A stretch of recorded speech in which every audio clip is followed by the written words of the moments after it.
I'm Kelly Siegel, and this is Harder Than Life, a podcast about self-love, self-awareness, business, and health. We tell outrageous stories and boil everything down to simple, practical advice you can start using today. Let's get living. I love these ladies because of their big smiles, big energy, but mostly for what they are channeling their lives into. Their passion to help kids develop a positive self-image, confidence, and mindfulness speaks to my soul. I needed this as a child, and I'm delighted to introduce your message to the Harder Than Life listeners today. Ladies and gentlemen, my good friends Renee and Angie, let's have some fun and help some people. Oh, that was amazing. Thank you. Yes. I didn't prepare too much because I know that when us three speak, and your message is amazing, but I'll get us kicked off and we're going to jump right in.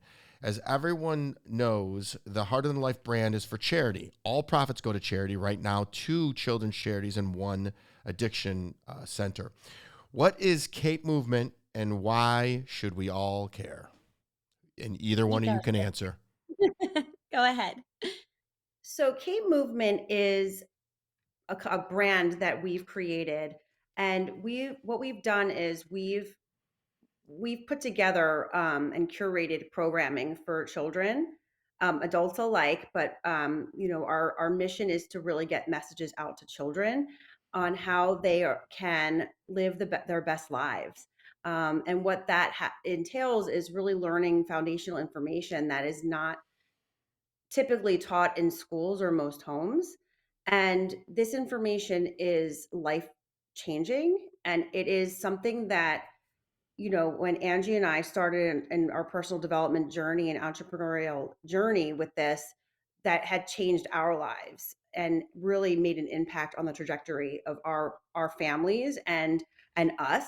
And we just know in our hearts that our children need this, and it's reflective in the statistics that are happening today.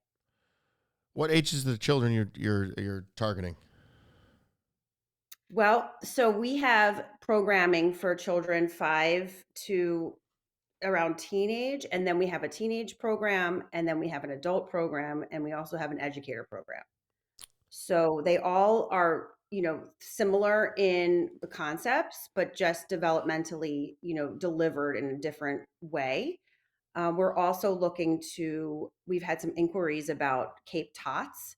So that's for kids that are younger than kindergarten age, that we are now developing a program for that age group as well. So the last time we were in person and I talked to you girls, I said I wanted to introduce you to my friend Anthony Fracchia. It's episode 5 of a Harder Than Life podcast. He does something very similar, but he goes into schools. So Anthony listens to the podcast. Anthony, before this airs, because it's going to be a minute, we got to get you connected with these girls because you guys are completely aligned. He does curriculum in schools. He's recorded it and mass produced it, and it's called Aspire. Choose to aspire, ASPIRE.org. I want to connect you guys. I know we talked about it when we were in New York, but you guys have too much synergies. You got to talk. So we would love that. We want this to be a movement. That's really our intention. And it's the more the merrier. Together we rise. And we really want to link arms with people just as Anthony to get this content out to our youth. So I know it, but the listeners didn't, and Renee did a good job explaining, but she kind of glossed over it. Tell me, what are you are specifically teaching these youth that they're not picking up in schools or from their parents or from wherever? Sure. So the program CAPE is an acronym for Children and Parents Empowered. So it's really this collective. Yeah. So I didn't know that. There we go. And just being your own superhero. So it's really intended to help us all as humans, just human from a different level of awareness. Because when we know better, we do better. When we know different, we do different. And so it's really just understanding concepts such as how our mind works, how our thoughts work, that we aren't our thoughts, processing, healthfully processing negative emotion, things that many of us as adults are, if we're fortunate enough to be in this personal development journey, we're like, I'm going to correct you. We're all still working on it. But to have the access to the content, right? Not everybody does understand this. You're 100% right. We are all works in progress here, but process as well. But many of us didn't know for the majority of our lives, and our parents didn't know, and so they couldn't give away what they didn't have, and our teachers didn't know, so they couldn't give away what they didn't have.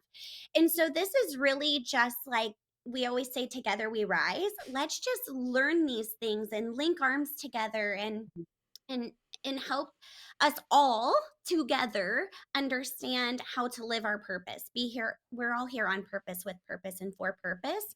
But many of us don't know what that is for the majority of our lives. And so we just want to armor, with tools and techniques and practices, and also build a community that supports one another, that says, hey, like, we're all in this together. Let's go. So that's really the intention. Children and parents empowered, and it starts with every single one of us. So I was this many years old when I knew what the acronym was. You two are this program is magnificent, and you two are brilliant. How did the two of you meet, and how did this CAPE movement come about? And I think, Angie, you studied early child development. Is that so? Just back us up and tell us where because you're in Ohio and you're in Pennsylvania, right? Mm-hmm. So you're not even in close in your business partner. So do tell the backstory. Yeah. Mm-hmm. Okay. It's kind of our favorite. So I'll story. tell Go ahead. Yeah, I'll tell my story. Renee will tell her story. Perfect. And how we met. So I was a first grade teacher for 13 years, and I loved it. But I live in an itty bitty town and just very limited paradigm growing up. And so I was like, I'm just going to do this until I'm 105, and they tell me I can't teach anymore, and that's just what I'm going to do with my life. But I always did. I remember like being a child and having like this little. I'd sell crawdads in a creek, and I hated crawdads, but I liked the idea of selling things to my neighbors, and like lemonade stand. I literally did every single thing. Like I'd sell like string art and all this stuff, and like always as I was teaching, I was like, I feel like there's something that I don't know that is in here, but I'm just going to just teach kids to dream big and reach for the stars and do the things as a teacher. So I love teaching first grade. It was my favorite thing. And I also felt like there was something missing. And then when I was 27, my father passed away, and I realized that I had literally, and Kelly, when you share your post, I'm like, I get you so much. Thank you. But I realized I had no tools, none. It was just like, he taught me how to do everything in life. He was a coach. He coached softball and baseball and basketball, all the things. And I realized that he coached me to do everything in life except for how to live without him. Like, I didn't know how to do life without him. If he was my cheerleader, then what do I do when I lose my cheerleader? And then I also realized as a teacher, like, oh my goodness, my kids are coming to school all the time with all of this turbulence, and I'm struggling now. I don't know how to help them.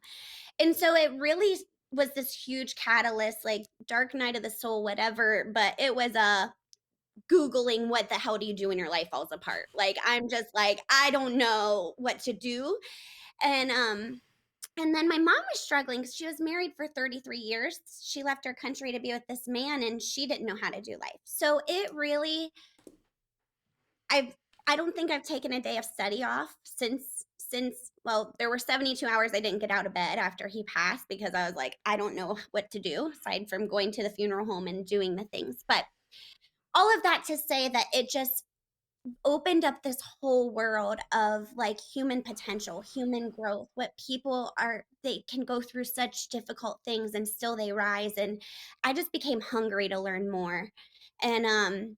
And then I realized that it was helping me so much as a teacher, and I was able to relate so much more with my students. And then it was like, why don't we know these things? Like, like I felt like I was sleepwalking through my whole entire life.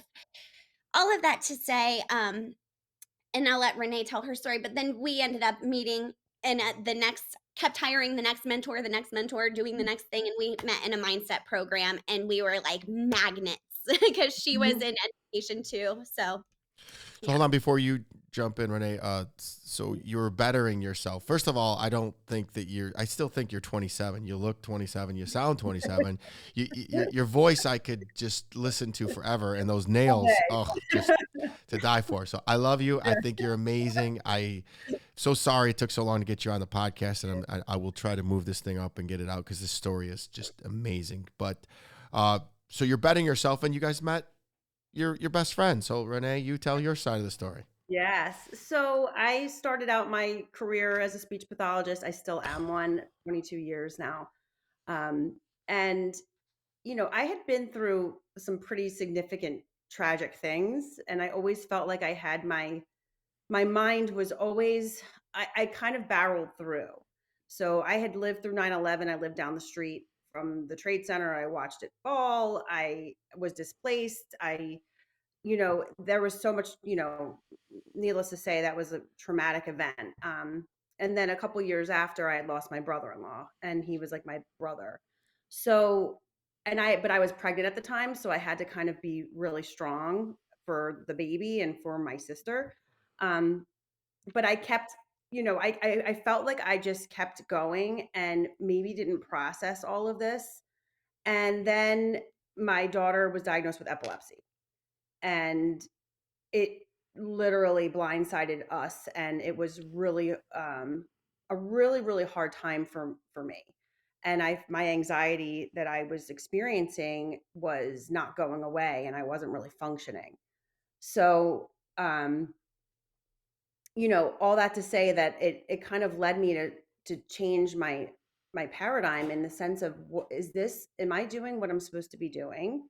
I know I can help others with, just handling the ups and downs of life. And my daughter's great. Thank goodness she's okay. But what has transpired since then was a lot of, like Angie said, hunger to do more, be more, have more, learn more. So during the pandemic, I was working in the school with very, very special needs children. And it hit me that my passion was really to not only help them, but to far and wide help kids everywhere.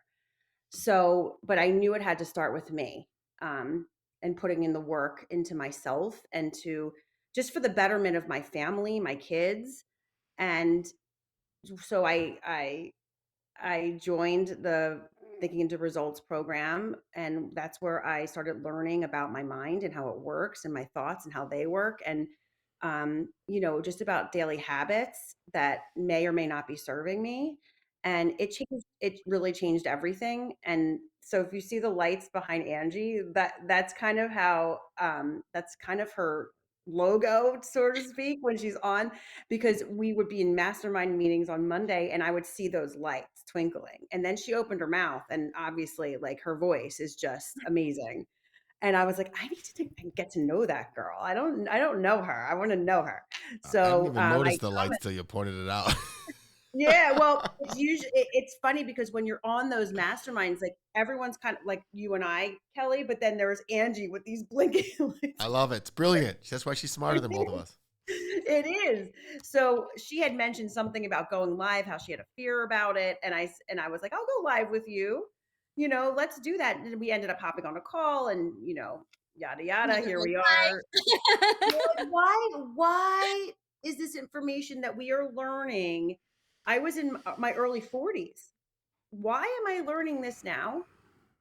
We have master's degrees, we've been through all the schooling, all the continuing education, and no one has, even psychology classes, and nobody ever mentioned how our mind works. Why do you think that is? Oh, I have a lot of ideas. Go ahead. I Dude, I have theories too. That's why I asked you. oh, okay. You Angie, could, do you you could, want to answer you that? could talk about, yeah, both of you guys. I'd like to hear your opinions. Okay, so my how I would like to believe is that we there's a lot that we don't understand, and so we can't give away what we don't have. So I feel like there have been like conditionings that have been placed generationally. And I think we're at a really cool time in life. Like, I remember when I started, when it came to me to be a life coach, and I didn't even know what an empowerment coach is what I called it 13, however many years ago. I literally couldn't find any that were nearby. Now we're at a time where people are waking up to, like, okay, like there's a different way of living. So I think now we're at a breaking point where there's old paradigms are like no longer able to keep things pushed down, and new people such as you, Kelly, are showing up to the party, and they're like, all right, guys, like there's a different way of living and being and operating, and you speak openly about it. And so the there's a great opportunity for the raising of awareness right now. Don't ever invite me to the party. We'll get naked. That's my kind of party. No, I'm just kidding. I'm just so comfortable in my skin these days. I just like to have fun. So I know I love you gals, and I'm going to throw it over to Renee because I know hers is going to be a little more juicy. You were the politically correct one, Angie. Well, yes, I'm very passionate about that. Especially now that, my kids are in school and I see what they're learning, and I wonder, why do they need to know that? Why are they learning geometry? And, I just feel like the system is archaic. Ooh. and it there's I feel this deep gut, like emotional, like anger towards it, because Get the juicy stuff. I don't feel like what they're learning is important. And it's not, I'm not saying all of it. Some of it is. We need to learn how to spell. We need to learn how to read. We need to learn our math facts, right? Math with money, things like that. But what they're not addressing, and they'll say they are because they have SEL programs in the school, they're not, those programs do not address. Wait, hold on. SEL, state equalized. Sorry, social emotional learning. Oh, okay. I thought it was the state test. Okay, social emotional learning. No, the state test, don't get me started on those. He has opinions. Oh, external. You mean we got a number associated with us actually showing that we're doing right? Oh, all the kids are doing okay, so we're going to pass them to the next level. Don't even get me started. Out of that. She has an IEP. She is, she has some challenges, and I was not putting that child in front of that testing. No way. So I signed her out of that. You know what my daughter said yesterday? They had their test. She goes, Dad, it was so easy. She goes, it took me 10 minutes to do it. 10 minutes. She goes, I learned this nothing. Yeah. And I think what the challenge is that our kids think that those scores define who they are. Yeah. And they bring that through their life, that they, it's like the SATs when we were in high school, right? Like everyone would like ask, what'd you get? What did you get? Yeah. I did horrible on the SATs. Horrible. I took mine drunk. That was what? I took mine drunk and almost aced it. Literally. I should have. I was I was so hungover. I was probably still drunk. Yeah. I sober and did not do well. So there's that. Yeah. But exactly. I think of that all the time. I just had that conversation with one of my friends the other day, because I used to, like, I failed the proficiency test in science in like 8th grade. And now, like, I will research quantum physics like a full-time job. Mm-hmm. But up until this whole time, I'm not good at science. Like, from 8th grade, 9th grade, 10th grade, all through college, I'm not good at science. And then I ranked into a over my head college class, and I was like, had nervous breakdown every day of my life because I'm not good at science. Like, it's interesting when you do understand how the mind works, though, the paradigms that are placed, in your mind, like, you create paradigms that if you don't look at them, life mirrors for as long as we're alive. You guys are making me feel bad how I'm parenting my daughter, because she's just not normal like everybody else. But you made me think of something when you said I say to her all the time, is like, there's going to be a time where I'm not going to be around. and our relationship is very close. She's 14, and if you watch any of the stories, she's involved in everything. And I'm big in the personal development. I'm big on being authentic and genuine, and big on vulnerability. And I talk to her every single day about it. Happiness is an inside-out job, and that external validation means nothing. And I get it that this world is all about numbers. Is how much you can see how popular you are by how many friends you have on social media, how many likes you get in it's all this external validation, and not my daughter.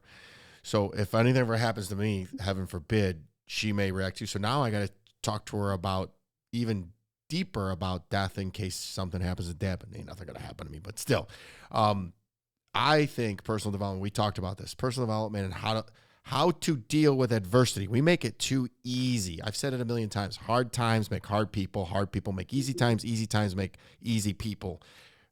And it's just a circle. So we got to stay in those hard people area a lot longer than we do today. And people tap out so quickly to the first sign of adversity. And we got to get these hover parents, and I got to make it so smooth. Now, listen, I grew up harder than life, and I grew up way worse than anybody should ever have to. Now, my daughter's never going to have to deal with that, but does she have to clean her room? Does she have to get good grades? Does she have to speak to people in full sentences? Yes. And she is going to have advantages, but still make the most of them. So I love that. If you ever meet her, and you will, She will. this is what I love about doing what I'm doing is she has access to some of the coolest people, and everybody instantaneously loves her because she's 14 and doesn't succumb to any of the stuff. She thinks that dating is stupid. All the girls are doing it. She thinks drinking is just stupid. They're vaping. She thinks it's the dumbest thing in the world. And she said this to me. This is how I know I was doing well. We're driving to school yesterday, and she said, "Dad, I think all these kids are stupid." I'm doing great. I said, "Don't ever say that out loud." I just put out there. I know what she means. She's the things that they talk about, and she reads. If you see my posts, we read every night. We read every day, and she just doesn't get involved in that drama and that chaos. So sorry for the big rant of me being go dad. She's my why. She's why I do all of this. She'll never have to deal with what I did. So how can the listeners best support this CAPE movement? It's such a wonderful cause. And wait, did you guys catch my Instagram live yesterday with Phil? We did a child one because he's a teacher in Chicago. And he said, would you talk to the... I set up a meeting with him. Yes, I was going to make sure you talk to him because he is a teacher in Chicago, age ranges where you guys are targeting, and he is huge, brilliant. And we did a Facebook live or Instagram live yesterday, and I happened to end up at a charity event that I hadn't planned, and I was with all the Detroit Lions offensive linemen, and he's like, "You're where doing what?" So I got all the linemen on the Instagram live. He's like, "This is the coolest thing ever!" And so these kids are watching, and they're like, "Is this what you get to do?" And I just said, and really the funny thing about it is, in the world we live in now, it's the social media is getting a little bit out of control. The phones have made things crazy. I literally limit screen time in my house a lot, and I'm sure that's what the curriculum is. So how can the listeners best support you after you guys connect with Phil, and tell us what we can do? Because there's the listeners are growing strong daily, and by the time this airs, we're gonna have a lot and expect a bump in everything. So, I mean, it's not really about Renee and I, but if you feel a call in your heart to, have your kids be part of a program and I was just thinking about you, Kelly, not to squirrel, but, with your daughter, we actually have a teen in our teen program that we worked with yesterday. And when you were talking about that, when you were talking about your daughter, I was like, oh my gosh, like this is our why, like to connect people like that. This particular child, they would get along so well.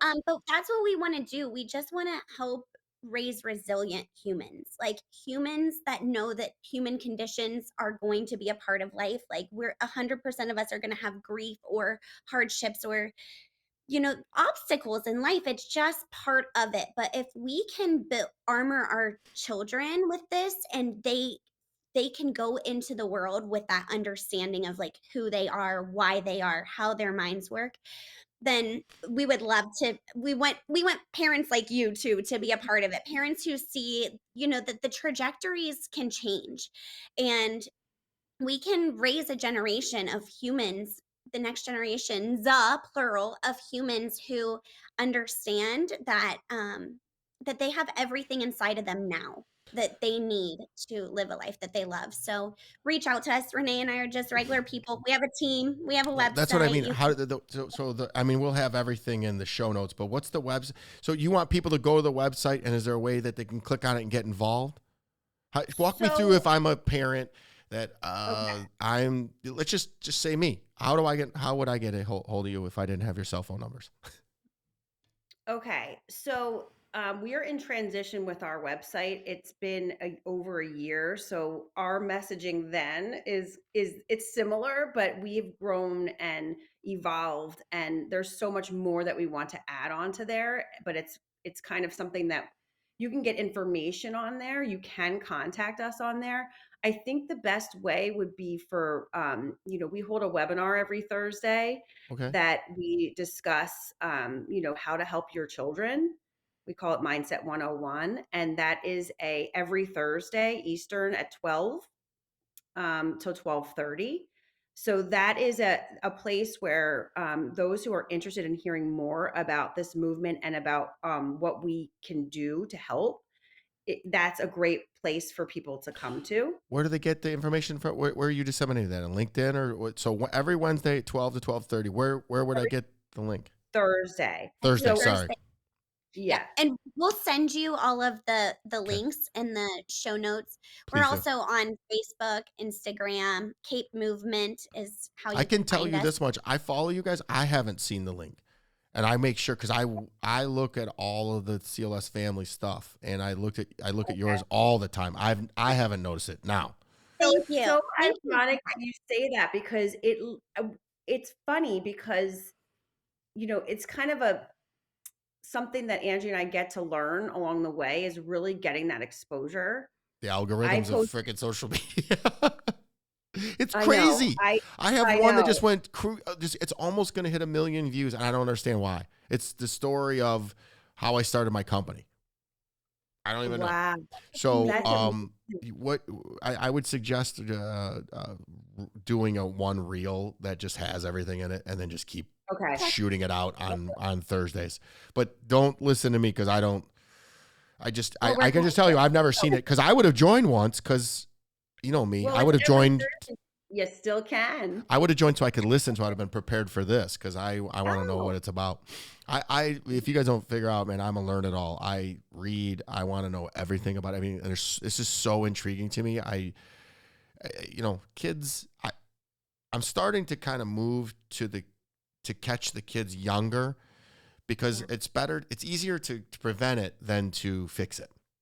So Yes. my big passion is, living a life free of toxic behavior, and it begins and Mhm. ends with me and my message with drugs and alcohol.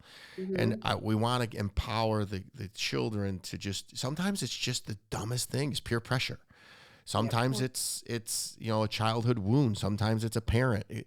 But whatever it is, I want to catch it before it becomes an issue. And I was telling you what, my daughter, I'm going to put this out there. My daughter they were in a group, and somebody pulled out a weed and started passing it around. She's like, Mhm. "Dad, what do I do?" So we just we did some role playing, and I said, I go, what do you think? She's like, I just grabbed it and passed it to the next person, and then I got all kinds of crap. And I said, well, what do you think you could do? And I said, why don't you just say you got to go to the bathroom? By the time they come back, it'll be done. And she goes, that's Mhm. brilliant. But I'd never had that conversation with her, because she was like 12 at the time, and these kids were doing this. It was an older brother. So, and then I said, we made this agreement, this pact right then and there, where she can drop a pin and I will come get her, no Mhm. questions asked, and not ask her a single question except, where would you like me to take you, your mom's house or my house? Mhm. And she's done it. She's done it, and we have a thing. And then the only other question I say is, do I need to come in hot or not? because mostly Yeah. I'm going to come in not, and she doesn't Yeah. want me coming in hot No. ever because, Yeah. first of all, you upset me and I'm coming. I am not the one you want to be upset. Mm-mm. So those are just little things that we do and tips and tricks. And now I'm building an assassin. So again, Yeah. get Your me that, parents get very me much that. like I. Good. Get me that webinar too, and I'll share it too. So get me a reel for it. I'll share it on my story and make sure that we held it. And then obviously throw it in our CLS group and say, guys, you got to remind people what it's for too. This is So for I children. did. It's funny because I did put it in yesterday, and we had 2 people come from From CLS. CLS. I will Yeah. tell you, we are getting a lot of chatter in there right now. And it's getting a little bit much. So the last week or so, I've been ignoring it, but I'm Okay, then that's why you slammed. missed it. Yeah, I am I slammed love right it. now. I love the juju in there. It's like, Oh, I know. I do too. But the last week, I did 5 podcasts last week, 2 this week. And I'm so tired today. It's Friday. I want to go to bed. And I got to Yeah. shoot. I'm trying to do a TED Talk. I got to do shoot it for a TED Talk this weekend. I'm just yeah. going to I'm pushing hard, grinding hard Where because, will we find this info? Like your TED Talk stuff. Will you well, be sharing? by the time this gets out, I'll know if I got it. I'm putting out I'm just doing the application. But put it this way, you guys know me. I am aggressive. So if I don't get this one, I'm going to go to the next one. I'm doing a TED Talk. Yeah. I have Yep. I can't tell you what the message is because it's really, really cool. It's about vulnerability. I will tell you that. And I have to spin it. I just believe that, especially in children, if we teach them that vulnerability is cool. And it's hard because if you be vulnerable and say, I don't really want to smoke this weed, and they're going to make fun of you. And you're the eyeball. Yeah. And that's what the crux of my message yesterday was don't go with the flow. It's cool to be the odd one. I'm the odd bird. I'm always saying dumb things and going against the grain. And if everybody's doing it, you don't want to do it. That's my message to kids. Yeah. But vulnerability is cool. And we need to teach everybody that if someone makes fun of you or uses vulnerability against you, they're not your people. Right. Yeah. It's just that simple. We have a whole thing in our program about that, like based on Brene Brown's teachings with shame and guilt and vulnerability. I'm so glad you And just said that. Go ahead, keep going. yeah, we have, that's like a big part of our program. And then there's a whole nother lesson on understanding the other people too. So like hurt people and happy people want other people to be happy. So we teach a lot of like the root of the why behind things. So like understanding, like Brene Brown would always say, if you put shame in a petri dish and you douse it with judgment and secrecy, it'll grow exponentially. But you put the same shame in a petri dish and douse it with love and compassion, it won't exist.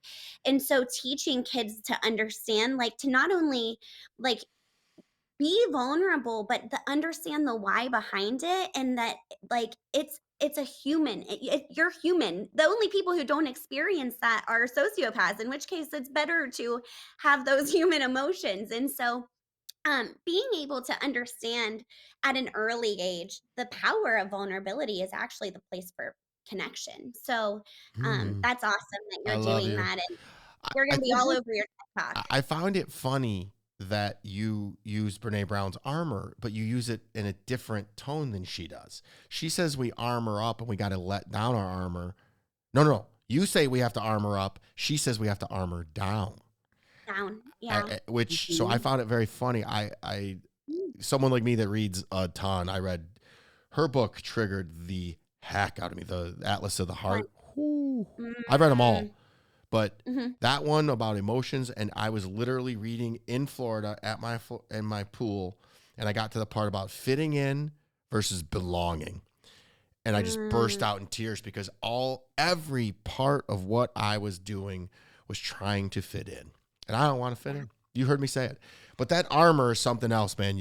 The older you get, the wiser you get, and you realize that that armor doesn't suit you, and I didn't even mean to say that, but it doesn't serve us anymore. It protected you as a kid.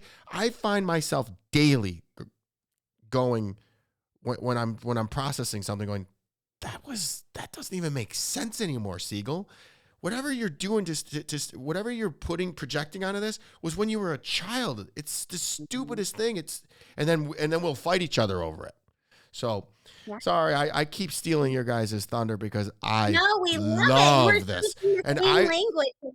if you It's guys want me to say anything or do anything, I say this to everybody, especially in our CLS family.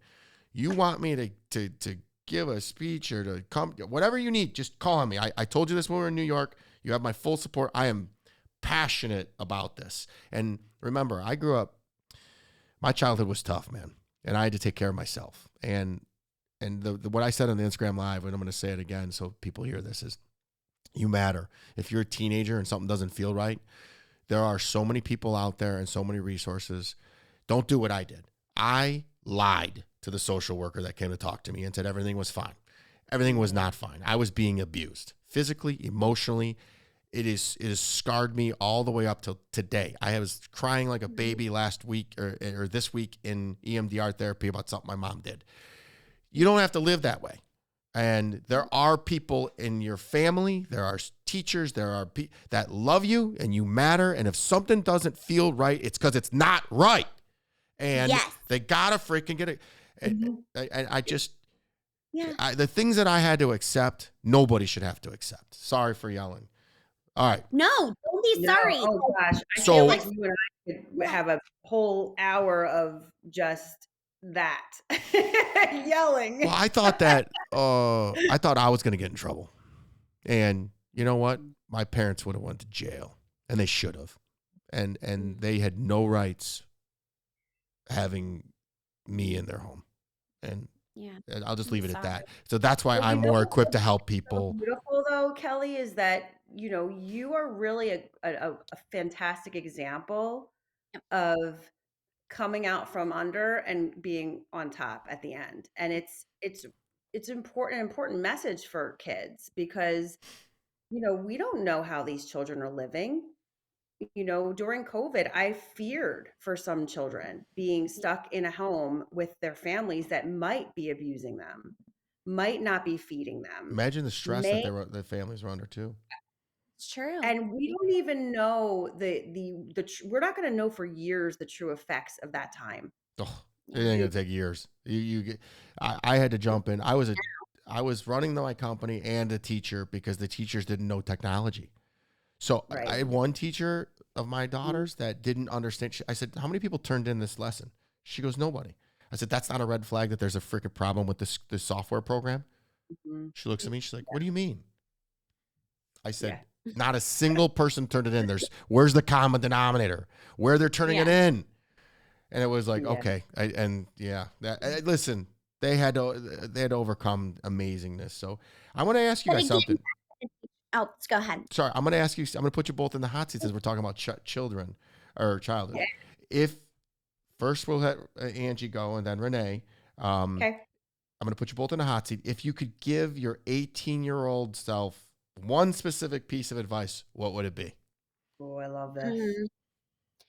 I mean, it's going to go back to that Brene again, but it's you belong to you. Like you have, that sense of belonging I think that we all seek is like when we can belong to us, then we don't look for that anywhere else. And so you belong. That's it. I love it. Period. God, I love it. It just warms my heart. Renee? I feel my 18-year-old self would really benefit from understanding that it's okay to be different. It's okay to not, even be like your parents. Yeah. Because I felt oftentimes like I kind of was I want to say it, but the black sheep in my family. And I had a great childhood, but it always left me thinking like, why am I so different? Because it wasn't really accepted, my differences in the way that I would have wanted it to be. There was a lot of judgment. So for me, it would be, just stay the course, you do you. And as long as it's legal, moral, and ethical, do you. And don't worry about the other people that, feel like you should be fitting into the puzzle perfectly. Was it really judgment or was it perceived judgment now that we're older and been gone through this? Oh, it was probably a little bit of both, but I still feel like sometimes I'm not understood and supported in the way that I feel like, I do for my kids. I think that you're amazing because what I love about you the most is that you lean into everything. So what did we learn? We learned that to do Instagram lives, and you jump in your car and you're doing Instagram live right in your car. That's me. Yeah. You tell me something, I'm gonna play with it, and that's what Harder Than Life is about. Leaning into your fear, and you know what? Once you do it, it really isn't that scary. It just isn't. The alternative, avoiding it, scares the bejesus out of me. So I'll do the work. And I love, Angie, that you're so into the Brene Brown. I'm going to get her. I've been messaging her like crazy, and she's got so many followers. It's just so hard. I mean, I don't agree with half of what she says, but the data that she does she's just brilliant. I love her. I've watched her TED Talk. I just watched her did you watch her Netflix special? I didn't even know it was out. There's a new, it's not newer. I think it's I didn't know that either. There's another Is Netflix. HBO? Is it an HBO thing? I don't know. I think it's Netflix. I do think it's Netflix. I was just listening to a new podcast of hers, and she talked about it, and I think it was Dare to Lead is what the name of it is. It's after her second. It's before the final book, but she was writing it during it. It was really good. She just got up in front and just talked about a lot of things, and she's just brilliant. And who's really helping with that is Lewis Howes is helping with a lot of that too. They're making it, I just this morning to him. He's amazing. They're making it cool to be vulnerable, which I love. Yeah. All right. We're going to ask the same question or new question, but same thing. And we'll start with you, Renee. What's the best and worst advice you've ever received?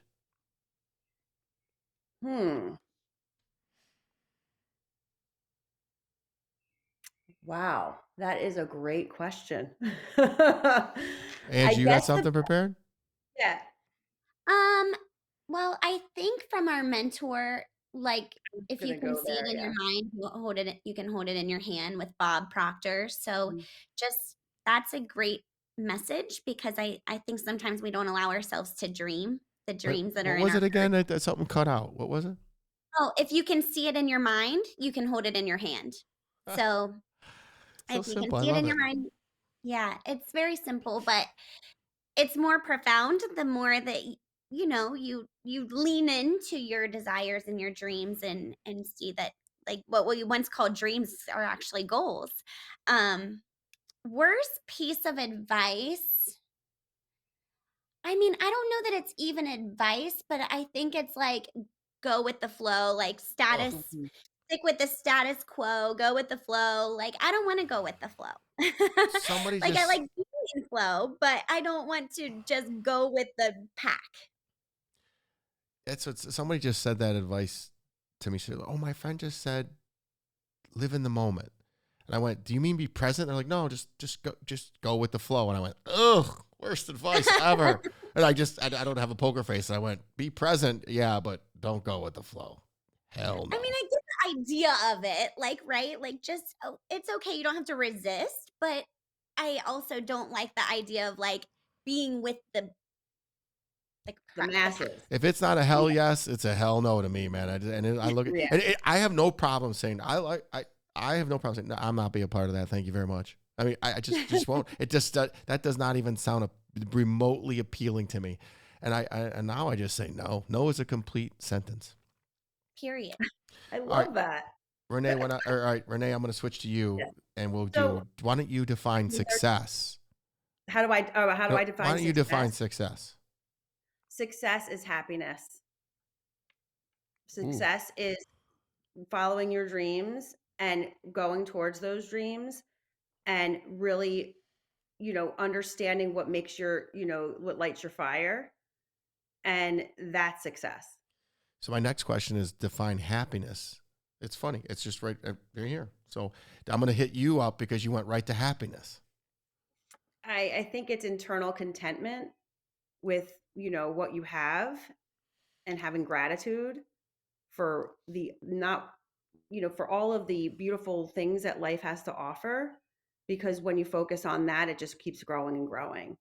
So, when you really think about the people out there who are unhappy, they're living either in the future or in the past. So they're not they're not being where their feet are. And that's a really important thing, to really, because the future and the past, they're both figments. They're not there. All we have is what's in front of us. And when we appreciate and have gratitude for everything that we have, that are happy, you can't not be happy. I put a post out this week, and Angie, I'm going to tee something up. I want you to think about this for a second. If you could create one law in the universe, what would it be and why? But just hold that thought because it's a little bit hard. I'm going to tee that.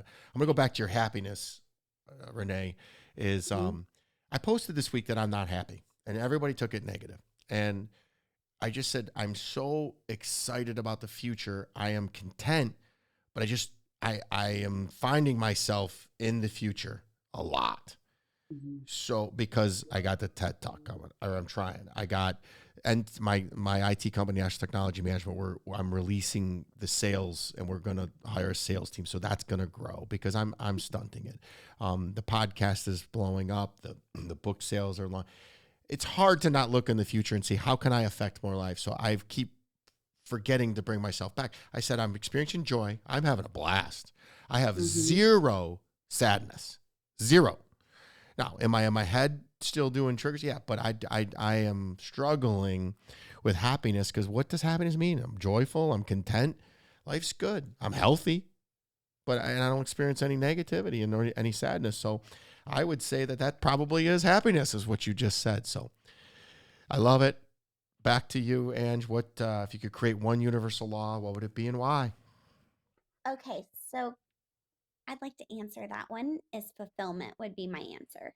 So like I think when we feel fulfilled, then life feels yummy. If you're giving away your joy and you're being of service, sometimes I find when I'm in the chase, I feel less fulfillment. But when I get back down to the little moments, like you were talking about, looking at your daughter and looking in her eyes, like it's like those moments that feel the most happy are the moments that we feel the most fulfilled. And so, law, I would say oneness. Like if there were a law of oneness, that there is, but if I could make everybody have that, I think if we realize that the hard the the triggers that we see in another are also within ourselves. The goodness we see in another is also within us. And we're all in this together. So There's so much law of depth to one. you, ladies. I love it. I'm going to ask Renee. I'm going to ask you the same question. If I could, If you could create what one one universal law? law, what would it be and why? You didn't think I was going to skip. You thought I was going to skip you, didn't you? Well, when I thought about it when you mentioned it to Angie, and I agree with what she was saying, Okay. where the law would, that we are all equal, and everyone knows it. She said it a couple times, and So I'm going to reiterate it. United we stand, divided we fall. Yeah. yes, Yeah. It Together drives we me and we nuts. rise. always say I don't have together. For me to win. You don't have to lose. I want No. all three of us Right. to win. Yes. All Right, of and us. that's what we say often, is that even with people who are, on this movement with us, if they are able to get exposure and clients and, anything out of just being a part of this, that's what we want, because Yes. there's enough for all of us, and Angie and I don't believe in, well, this is mine and that's yours. Like, it's an us thing, and the only way that it can be a movement is with others. And the only way it's going to be amazing is if everyone is happy and everybody is feeling, is supporting each other, because that's really what it's about. Now it's impossible to get everyone. I know you're saying everyone. So how we do that is through boundaries and standards. And then the people that don't want to conform to the quote unquote everyone can weed themselves off and go to another freaking country and be miserable. We'll call it Miserable Island. Maybe we'll ship them to California. Who knows? I don't know. Or New York. I I don't know. don't agree with that. I disagree. I think that just because I'm like you. But I don't think they go to a miserable island. I don't want anybody to be miserable, because Oh, when one person's miserable, everybody's miserable. I think that people vibrate together. Like, you have done a lot of healing work, so you don't vibrate with like a the lower frequencies, you vibe here. And so other people who vibe here, they're coming in contact with you. And as you continue, then other people, and there's a reason you and Craig vibrate, right? So I just think that automatically, as our frequencies change, our tolerances and our standards change. And so people vibrate on different frequencies. Yeah, you're fabulous. That's what I said, but I was being rude about it. I was I so know. part of what I'm doing is part of what I'm doing. I'm trying to be softer, but an energy vampire has no space. I have a very dear friend of 30 years that I've done a lot of discernment in the last year of who has access to me, and I still let some people that shouldn't. And I cringe when I see negativity. I cringe. I get like, it just makes me not my We're best self. allergic. Like, Yeah. let's legit allergic. Because it's Allergy. contagious. Like you said, you're going to emit that energy. Somebody else is going to get it, and it's going to come back, and you're going to be on that merry-go-round, and you're going to feel dizzy and puke. So what's the point? You cut off my question, but I said boundaries, as I like to call them, standards, are integral to a good life. What are some of the non-negotiables you instill in these children and model in your own lives? Which, by the way, not drinking is a good one. It is. Okay, so first and foremost, we're perfectly imperfect. Like, we are we're not over here like, that's not how it is. Like, more than anything, we want to model being a human.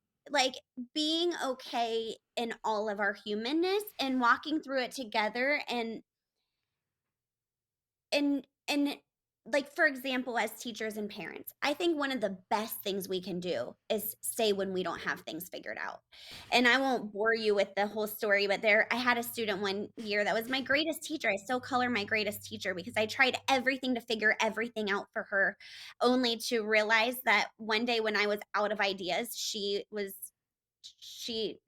missed her dad, and he was in jail, but mine had just died, and I cried with her. I was out of trying to have all the answers, and from that point forward, she was never the same. She stopped having tantrums. She a bond. And so I think the best thing we can do is just be humans, and when we learn things, we can share them, but also know that we don't have it all figured out. And so a big part of our program is just learning how to human a little bit better. I'm gonna start calling you Brene Brown because that's her. We're in the arena with the dirt and the dust and the wounds and the scars. Yeah. She's brilliant. So if you're that's a good answer. How about you, Renee? You got add anything to that? Sure. I mean, I just take the example of how I've been parenting my children since, kind of feeding into myself and realizing that, taking care of yourself is not selfish. And that's a paradigm that's been passed on from our older generations that, the mom, everything's last for the mom, right? Like, she does everything for everybody and she takes care of herself last. And that is so not the best way to do it, because the mom is typically, the caregiver, the nurse, the psychologist, the teacher. We wear so many hats as moms. If we're not taking care of ourselves, we're not good for anybody in our family. So, it's important that it's important for me that I put myself first, and then I'm able to be 100% for them.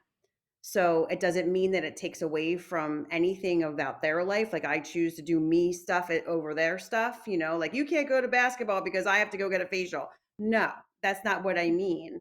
It's more of what to fill yourself with activities, whether it be yoga or meditation or things that really feed your soul in order to be able to be the best version of you that your children are seeing every day. And when there's times where I struggle, I want them to see that too, because I don't want them to think I'm all the time like, and not really feeling the feelings sometimes that I feel. So it's important for them to understand that it's okay to be vulnerable. I love that word. It's something that I never really spoke about, but um, I'm trying my best to be a guide with them to, if you're struggling with something, let me know. I can't help you unless I know. So good. And it's just something that I've chosen to parent my children that way because I I want them to be able to come to me with whatever. It does not Yeah. matter what it is. Yeah. It I, does not matter. It's a no judgment zone here. So for me, it's like that openness, that trust that my children can have in confiding in me things. I want them to know that. I don't want them learning things from their buddies. I wish I had either one of you guys as moms. You're just fabulous. That's why we get along. We're all vibrating at the same level. I tell my daughter every day, the most important thing is my mental and physical well-being. If I'm Mhm. above ground and I'm alive, we're okay. Mhm. Yeah. And then recently, I tell her some of the things that I'm battling, and I think she thinks I'm crazy because my mind is thick. And I had the worst EMDR. I had the worst therapy session I've ever had in my life this week. Like Was it it, bad or good? it was terrible. It was Healing. no. It was that Healing. like it was one of those really. It was so tough that it was good. I like Good. tough Yeah. things, so I mean, I Yeah, just that's so yeah. I'm sitting here like this, ready to freaking break the computer, and I'm Yeah. just bawling. And Yeah. we didn't completely fix it, but we smoked something out. And I'm talking, I've been in therapy for years. This is just me not real. I wanted to see what EMDR was all about. Next thing I'm going to do is this NLP. So I am a learn it all. Yes. But what I was saying is, I told my daughter, I said, I want to tell you, and went outside after she got home and I smoked a cigar and I fell asleep for like 15 minutes in the sun. And I walked in and I said, babe, I'm really, really emotionally drained today because I did this. And I told her all about it. It's in my book. My mom on my 9th birthday beat the living crap out of me. And Mhm. went through that. And I'm not talking just beat. I mean, she punched me in the face about 7 times and my sister saved my life. That's why I'm a big guy, because that'll never happen to me. And we were trying, if you've done EMDR, they try to assign logic to an emotional situation. And I was woken up from a dead sleep. I was happy because I spent the day with my dad, and then my mom comes home drunk. And how do you assign logic to someone who's hammered that hammers on you? And then it opened up all this can of worms because my sister was already gone and she came home to spend the night with me because it was my birthday. And had she not been there, I'd be dead. We wouldn't be having this because my mom was so drunk she didn't realize how bad she was beating me. And so I thought of it, me not being selfless. I said, how courageous was my sister to Yeah. be Mhm. sitting in the other room and have to come out and punch my mother in the mouth and grab my lifeless body and pull me out of there. And I started feeling bad for her. I'm always putting everybody else. Moral story was, I said, honey, my 14-year-old daughter, will you cook dinner tonight? Daddy has smoked because of therapy. And I told her what happened. And she's like, I love you, Dad. I'd be glad to. That is the Yeah. hardest thing for me to do because I'm tough, Dad. I got all the Mhm. answers. I don't. Yeah. I don't. No. I'm No. human And and I'm in the freaking arena battling like everybody else. And yeah. some days I get my teeth kicked in. Yeah. Yeah. I w- uh, I admire that so much. Thank you for sharing that story because just think of how m- powerful your daughter's going to be when you don't want to think of it that way, but when life knocks her down, and she's going to remember that versus, well, I can't tell anybody because my dad he had a perfect life and he never cried and he had it. Mhm. And it's like, I mean, my dad was phenomenal, but shake it off, Tiger was like what Mm. he did. He wanted me to be tough. And so it was like, shake it off, Tiger. I'm scared. Shake it off, Tiger. I'm hurt. Shake it off. And Rub so some dirt on it. it's learning, yeah, but it's learning to that just because they're well intentioned doesn't mean they were right. And that as you do the work, your daughter's gonna have a whole different world, Well, thank you. I you received know. that. I've been saying these things so people realize. So harder than life. I make hard things look really easy. I've learned that. I do. Because behind the scenes, I don't say, I don't show. But now I've been. That's why you'll see all my posts and you'll hear. I mean, it's just, I'm going to be exposed and because it's going to help people. We're going to end it. We got one final question. It's a doozy, though. I'm going to tell you. I want both of you to answer this separately. And just to keep it thing, I'm going to go with Renee and then Ange. What difference did someone make in your life as a child? Hmm. My grandfather Mm. was an immigrant from Spain and came here, brought the family here. You know, they lived in a bedroom, one bedroom, like, I don't know, apartment in Queens, New York. And he built a life here in America for his family. And he built a business and was very successful and put my mom, she got her master's, I mean, in the 60s, like that.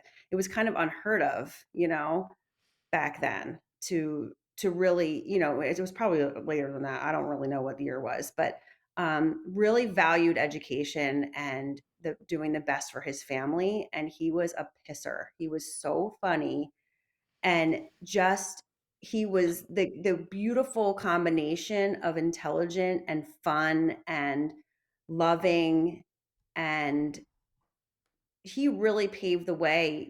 He loved life. He loved the finer things in life. I mean, I remember going to his house when I was young, and he had like $8 butter stick, and because it was the best, and we would like $8 for a stick of butter.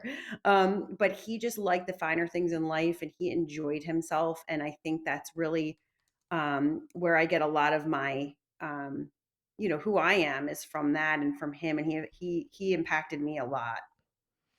So I also want to jump in that's your mom. I want to talk about it was your mom, not your grandmother, right? Your mom that got her master's. Yes. So so the younger listeners know that because of history, what she was battling. So we had the Vietnam War, we had segregation going on, we had still women were battling for equal rights, even though they received the right to vote in 20s. So that was a huge achievement. So go mom. I just want to make sure because not everybody knows history like I do. I know. So, and then Angie, you. I mean, I think it would just be my parents in different ways. So my dad kind of spent a lot more time with me because my mom was working all the time. And so he was just like my person growing up. But then my mom lost her job when I was like 11 or 12, and she went through a depression from it, but that was actually ended up being the greatest gift because we've been besties for the resties. I mean, she was a great mom even prior to that, but and so now, like, to walk through the journey grief with her, the journey of grief and just obstacles with her, where I mean, I couldn't even, she's just my person. So both of my parents made a big stamp. I aspire for my daughter to be on a podcast one day saying the same thing about me. So She will. She will. I have the wrong number or the wrong letter for what's the Facebook? What do I search on Facebook for you guys? Because I think we wrote it down wrong. We Are Cape Movement. We Are Cape. That's what I got. Okay. It's everything. Yes, resend everything so we have it right in the show notes. This has been fabulous. We even all the technical difficulties, we had a great conversation. I will end this and call my number anytime you need. I don't care if it's in Columbus, I don't care if it's in Pennsylvania, if we got to go to LA, whatever you guys need. I am anytime. I'll supply the place. Anything I can do to support the Cape movement, you have it. It's just so good. Everybody go and research this immediately and follow them. And these women are doing extraordinary things. I'm going to end this like I do everyone and remind the listeners that each and every episode is sponsored by National Technology Management, the easiest and best IT company to do business with, delivering peace of mind with technology every day. Visit trustntm.com for more. Until next week, be harder than life. Thank you for listening. Please rate and subscribe to Harder Than Life, and let's take this to the next level. Get connected at the links below.